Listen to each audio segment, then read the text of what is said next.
Most people say they have faith, they pray, they go to church, they post scriptures, they declare they believe, but their life hasn't changed. Same income, same mindset, same fear, same excuses. Let me tell you something powerful. Faith that doesn't produce results isn't faith. It's comfort. Faith is not a religious decoration. It's a transformational force.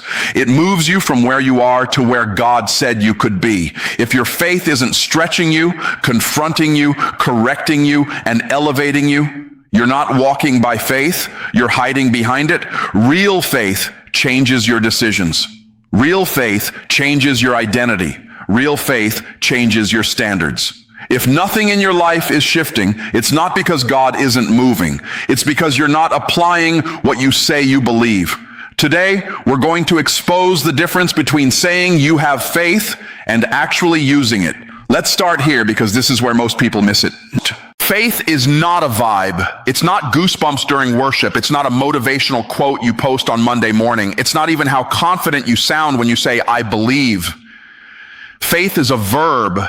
And if it's not moving, building, stretching, risking, investing, or creating something, then it's not faith. It's imagination. A lot of people are emotionally inspired, but practically inactive. They feel stirred, but they don't move. They get excited, but they don't execute. And then they wonder why nothing in their life changes. But faith without corresponding action is just spiritual entertainment. It makes you feel good, but it doesn't produce results. You say you have faith for financial increase, but you won't increase your value in the marketplace. You won't read the book. You won't learn the skill. You won't start the business. You won't make the call. That's not faith. That's wishful thinking dressed up in religious language. Faith always demands movement. If you believe God has more for you, your calendar should reflect it. Your habits should reflect it. Your conversations should reflect it, because what you truly believe will always show up in what you consistently do, not occasionally. Consistently. See, real faith will disrupt your comfort.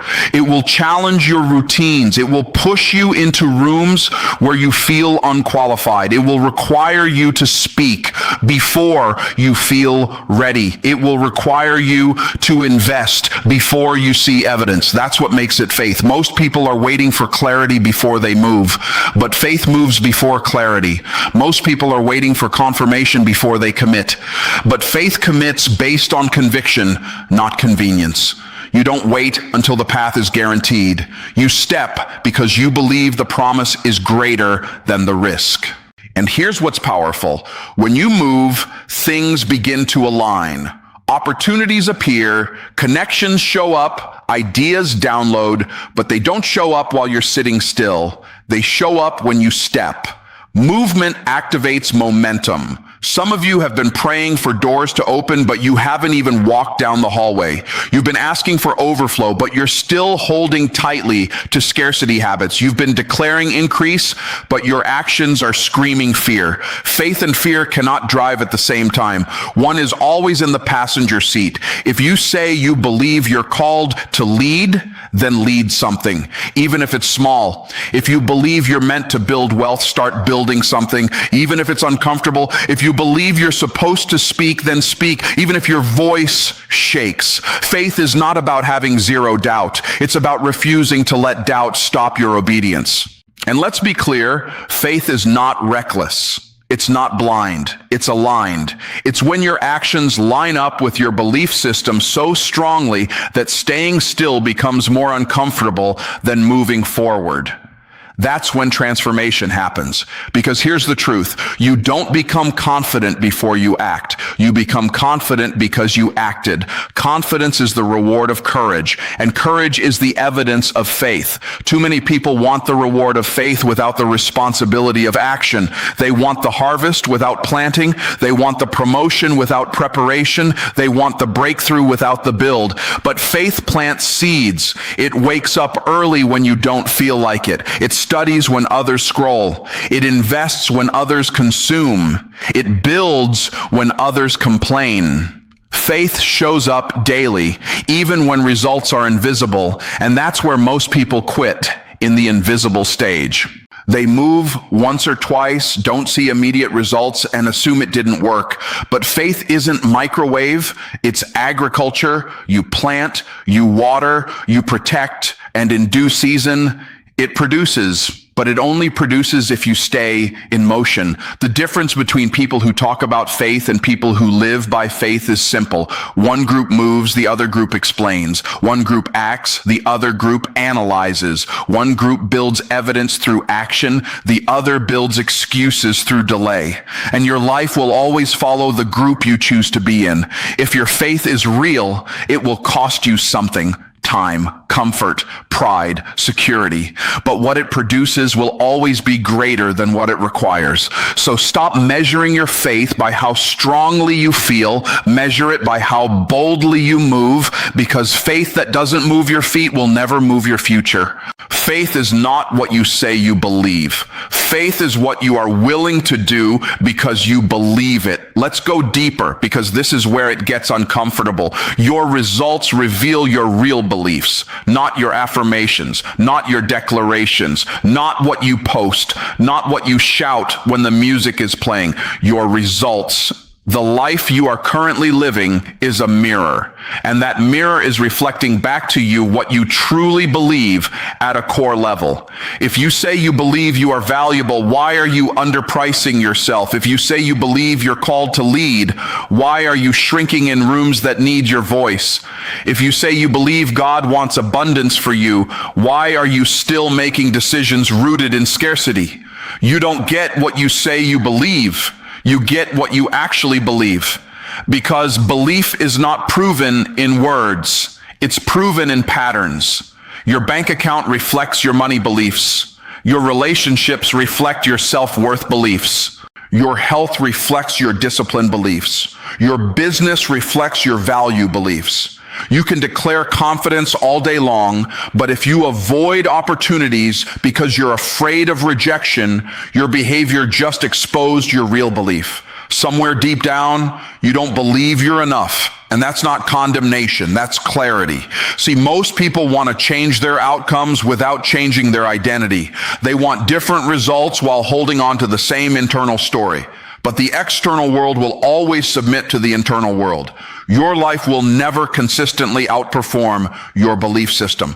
If you believe money is hard to earn, you will unconsciously sabotage easy opportunities. If you believe success requires burnout, you will create struggle even when grace is available.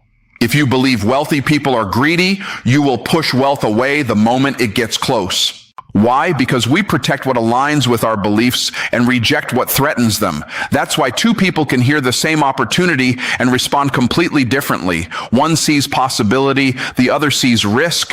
One moves, the other hesitates. The opportunity didn't change. The belief system did, and belief systems are powerful because they operate automatically. They don't ask for permission. They just drive behavior. You don't wake up and consciously say, today I'm going to underachieve. No, you wake up and act in alignment with what you believe you deserve. If you believe you deserve success, you'll prepare for it. If you believe you deserve mediocrity, you'll tolerate it. If you believe you deserve greatness, you'll pursue it relentlessly. Your standards are always a reflection of your self-concept. That's why your results are honest. They don't lie. They don't exaggerate. They simply report.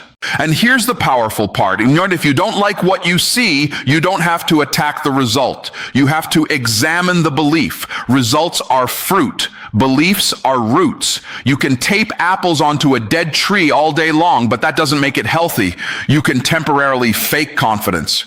You can temporarily force discipline. But until the root changes, the fruit will eventually expose the truth. Some of you are frustrated with your outcomes, but you've never challenged your internal narrative. You still believe you're behind. You still believe you missed your chance. You still believe other people have advantages you don't. And as long as that belief remains, your behavior will unconsciously confirm it. You will hesitate when you should move. You will doubt when you should decide. You will shrink when you should step up. Not because you lack ability, but because you lack alignment between your declared faith and your internal belief.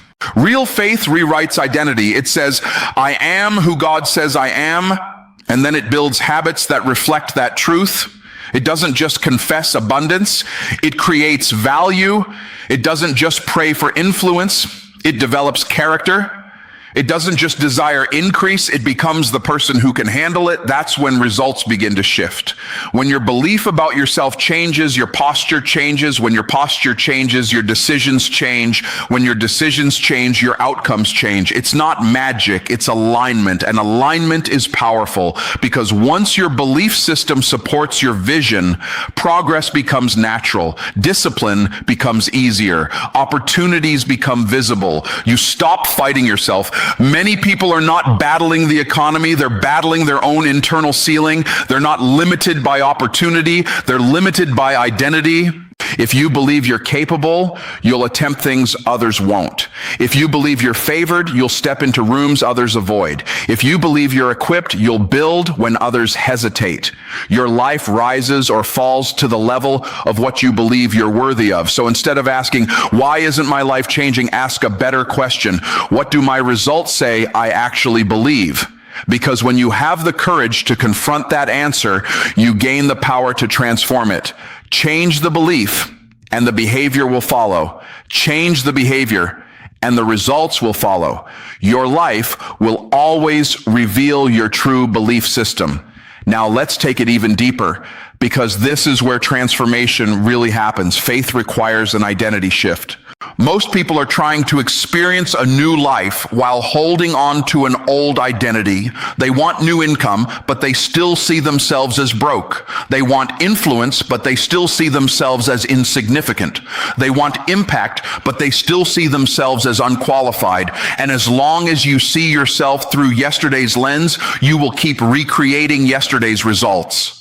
You don't get a new life by wishing for it. You get a new life by becoming someone new. That's the part nobody wants to hear, because becoming someone new means letting go of who you've been. It means releasing the comfort of familiar patterns. It means surrendering excuses that have protected your ego. It means outgrowing environments that once felt safe. Faith doesn't just change what you do, it changes who you believe you are. When your identity shifts, your standards shift. When your standards shift, your decisions shift. And when your decisions shift, your entire life starts to move in a different direction. You cannot outperform your self-image for long. You might temporarily achieve beyond it, but you will eventually shrink back to the level of who you think you are. That's why some people experience breakthrough and then sabotage it. They step into increase but feel uncomfortable. They step into leadership but feel like an imposter. They step into new rooms but start apologizing for taking up space. Why? Because their external environment changed, but their internal identity didn't. Faith fixes that. Faith says, I am who God says I am, even before there is physical evidence. It declares identity before manifestation. It embraces the new version of you before the world recognizes it. But here's the tension. When you step into a new identity, it will feel unnatural at first. Growth always does. When a child learns to walk, it feels unstable. When you start lifting heavier weight, it feels uncomfortable. When you begin operating at a higher level, it feels unfamiliar. Unfamiliar does not mean wrong. It means expanding. Some of you are praying for elevation, but elevation requires evolution. You cannot think like the old you and handle the responsibilities of the new level. You cannot carry a millionaire's vision with a minimum wage mindset. You cannot lead powerfully while secretly believing you're powerless. Identity determines capacity. If you see yourself as disciplined, you will do disciplined things. If you see yourself as a leader, you will take initiative. If you see yourself as blessed, you will expect opportunities. If you see yourself as overlooked, you will unconsciously withdraw. You don't rise to the level of your goals. You fall to the level of your identity. That's why faith always attacks identity first. It challenges the internal story that says, I'm not ready. It confronts the voice that whispers, people like me don't win. It dismantles the narrative that says, this is just how I am. No, that's how you were. But faith introduces who you can become. And once you truly accept that new identity, behavior follows naturally. You don't have to force excellence when you see yourself as excellent. You don't have to force consistency when you identify as disciplined. You don't have to force courage when you believe you are equipped. Behavior that once felt difficult becomes aligned. Here's what most people miss. Promotion follows transformation, not desire. The world responds to who you are being, not just what you are wanting. You can want success all day, but if you still identify as small, you will play small. You can desire influence, but if you identify as invisible, you will hide. Faith stretches your self-concept until it matches the promise. And stretching is uncomfortable. It requires letting go of old labels. It requires forgiving past failures. It requires separating from environments that reinforce your former identity. Sometimes the hardest part of growth is not learning something new. It's unlearning who you thought you had to be. But when that shift happens, everything changes. You walk differently, you speak differently, you choose differently, you tolerate less, you expect more, not from arrogance, but from alignment. You understand your value, so you stop negotiating against yourself. And suddenly, opportunities that once intimidated you feel natural. Rooms that once scared you feel accessible. Goals that once seemed impossible feel inevitable, not because the world changed overnight, but because you did. Faith doesn't just upgrade your circumstances, it upgrades your identity. And when your identity changes, your ceiling disappears. You don't need permission to become who you were designed to be. You need belief strong enough to release who you used to be, because the life you're praying for requires a version of you that you haven't fully stepped into yet. Become that person and watch everything else align. Now let's talk about the battle that shows up the moment you decide to move. Fear talks, faith moves. Fear is loud. It is persuasive. It sounds logical. It sounds responsible. It sounds protective. Fear will tell you to wait. Fear will tell you to prepare a little more. Fear will tell you to make sure everything is perfect before you step. And if you're not careful, you'll start calling fear wisdom. But fear's primary job is to keep you the same. Fear asks, what if I fail? Faith asks, what if I fly? Fear says, what will people think? Faith says, what does God think? Fear magnifies risk. Faith magnifies possibility. Here's the truth most people don't realize. Fear doesn't disappear when you grow. It just changes levels. When you're trying something small, fear whispers. When you're stepping into something big, fear shouts. The volume increases because the stakes increase. But volume does not equal authority. Just because fear is loud doesn't mean it gets to decide. Some of you have been waiting to feel fearless before you move. That day is not coming. Courage is not the absence of fear.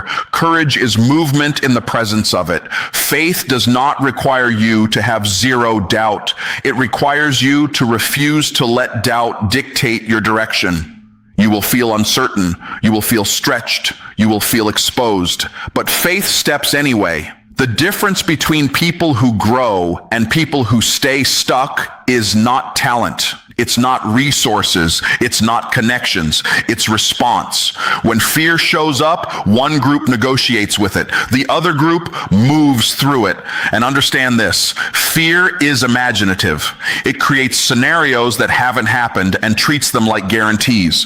It shows you worst case outcomes as if they are destiny. It convinces you that embarrassment will destroy you, that failure will define you, that rejection will break you. But faith sees differently. Faith understands that failure is feedback. Faith understands that rejection is redirection. Faith understands that discomfort is development. What fear calls danger, faith often calls growth. If you let fear lead, you will always choose the path of least resistance. And the path of least resistance rarely leads to transformation. It leads to familiarity. It leads to average. It leads to good enough. But you weren't designed for good enough. Faith will ask you to make the call even when your voice shakes. Faith will ask you to invest even when the outcome isn't guaranteed. Faith will ask you to step into rooms where you feel underqualified, not because you are reckless, but because you believe you are equipped. Here's something powerful. Fear focuses on what you might lose. Faith focuses on what you might gain. Fear says you could lose money. Faith says you could build wealth. Fear says you could be embarrassed. Faith says you could become unstoppable. Fear says stay safe. Faith says step forward. And safety is seductive. It feels responsible. It feels controlled. But safety can become a cage when it's rooted in fear. You can protect yourself right out of your purpose. There are dreams that will never be realized because someone chose comfort over calling. There are businesses that will never be built because someone chose security over significance. There are opportunities that will pass by because someone chose analysis over action. Fear will always present itself as a protector, but sometimes it's protecting you from your next level. Now, don't misunderstand me. Faith is not reckless impulse. It's not ignoring preparation. It's not jumping without direction. Faith is obedience to conviction. It's movement aligned with belief. It's stepping because you trust that the one who gave you the vision will sustain you through the process. And here's what happens when you move in faith. Momentum builds, confidence grows, clarity increases. The very thing fear told you would destroy you becomes the thing that develops you. Every time you act in faith, you weaken fear's grip. Every time you step despite doubt, you train yourself to trust deeper. Fear loses power when it is ignored. But when you obey fear repeatedly, it grows stronger. It becomes your default voice. It shapes your identity. It limits your vision. You have to decide which voice gets authority in your life because both voices will speak. One will tell you to shrink. The other will tell you to expand. One will keep you where you are. The other will move you toward who you can become. And understand this clearly. The faith is proven in motion, not in contemplation, not in intention, in motion. You don't silence fear by arguing with it. You silence fear by acting anyway. Move while afraid. Build while uncertain. Step while uncomfortable. Because faith doesn't wait for fear to leave. Faith moves first. Now let's bring this home because this is where everything connects. Faith multiplies what you commit, not what you contemplate, not what you talk about, not what you almost do, what you commit to. There is a principle woven into life. Movement creates momentum, and momentum attracts multiplication. But multiplication only shows up after commitment, not before. Some people are waiting for confirmation before they commit. They want guaranteed outcomes. They want visible proof. They want certainty. But certainty is not the prerequisite for faith. Commitment is. When you commit, something shifts. Your energy shifts. Your focus shifts. Your creativity shifts. You stop looking for exits and start looking for solutions. You stop asking, should I? And start asking, how will I? That's when multiplication begins, because commitment eliminates distraction. When you are halfway committed, your power is divided. Part of you is moving forward, and part of you is planning your escape. But when you fully commit, all of you moves in one direction, and concentrated effort is powerful. Think about it. A scattered beam of light illuminates a room, but a focused beam of light can cut through steel. Commitment focuses your faith. Some of you have been dabbling in your purpose. You've been testing your calling. You've been flirting with your potential, and you're frustrated because you're not seeing increase. But heaven multiplies seeds, not intentions. A seed has to be planted. Planting requires release. You have to let go of what's in your hand to place it in the ground. That's commitment. It feels like loss in the moment. It feels like risk. It feels uncertain. But once it's planted, forces beyond your control begin working on your behalf. That's what faith does. It plants. You commit to the business before it's profitable. You commit to the discipline before it's easy. You commit to the vision before it's validated. And once you do, resources begin to align. Ideas begin to flow. Opportunities begin to surface. Not because it's magic, but because commitment activates awareness. When you decide, truly decide, you start seeing what was always there. Half-committed people miss opportunities because they're still negotiating with doubt. Fully committed people recognize opportunity because they're aligned with their decision. And here's the powerful part. God multiplies movement. When you take one step in faith, provision often meets you in the next. But provision doesn't chase hesitation. It responds to obedience. It responds to action. It responds to commitment. Some of you are asking for overflow while living in retreat mode. You're praying for expansion while playing small. But multiplication requires something to multiply. If you don't put anything in motion, there is nothing to increase. Faith commits first and trusts the increase later. And understand this. Commitment will test you.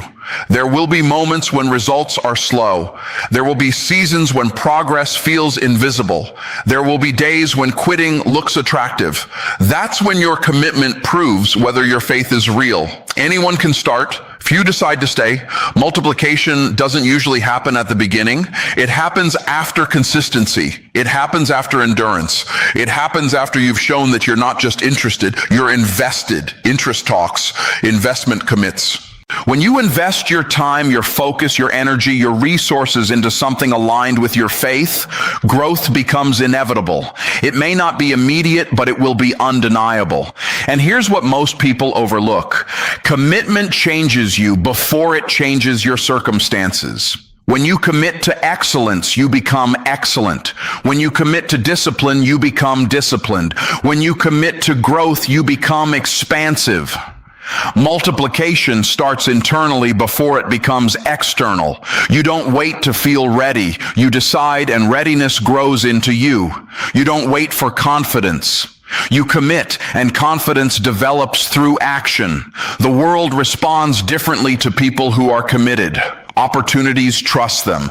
Partnerships trust them. Responsibility trusts them, because commitment signals maturity, and maturity attracts increase. If you want your faith to produce, stop sampling and start sowing. Stop hesitating and start deciding. Stop testing the waters and jump in with conviction. Because once you commit, your focus sharpens. Once you commit, your resilience strengthens. Once you commit, your capacity expands. And what you commit to in faith, life has a way of multiplying beyond what you imagined. Commit first and let multiplication catch up.